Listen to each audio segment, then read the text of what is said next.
Hi guys, welcome to our channel. Kothagudem సభలో రైతు బంధుపై CM Revanth Reddy రైతులకు శుభవార్త. వీరి ఖాతాల్లో డబ్బు జమ. తెలంగాణలో ఎన్నికల వేళ ముఖ్యమంత్రి రేవంత్ రెడ్డి కీలక ప్రకటన చేశారు. రైతులకు శుభవార్త చెప్పారు. ఈ నెల 9 తేదీలోపు రైతు భరోసా నిధులు జమ చేస్తామని రేవంత్ రెడ్డి చెప్పారు.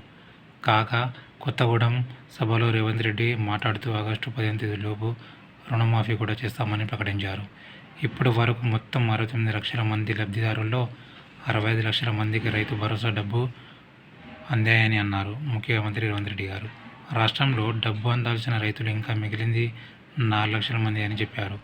వీళ్ళందరికీ వారి ఖాతాలో డబ్బు జమ చేస్తామని అన్నారు. మరో 4 రోజుల్లో అంటే మే 9 తేదీలోపు రైతు డబ్బులు జమ చేస్తామని రేవంత్ రెడ్డి స్పష్టం చేశారు. గతంలో 5 ఎకరాల లోపు పొలం ఉన్న రైతులకు ఈ డబ్బు జమ చేయగా 5 ఎకరాల కంటే ఎక్కువ ఉన్న రైతులకు డబ్బులు జమ చేయలేదు. ఈ క్రమంలోనే మిగిలిన రైతులందరికీ రైతు భరోసా ఇచ్చే బాధ్యత తనదని హామీ ఇచ్చారు.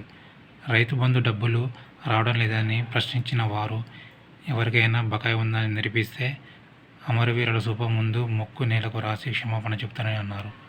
ఒకవేళ బకాయి ఉందని నిరూపించకపోతే కేసీఆర్ మొక్కు నేలకు రాసి క్షమాపణ చెప్పాలన్నారు.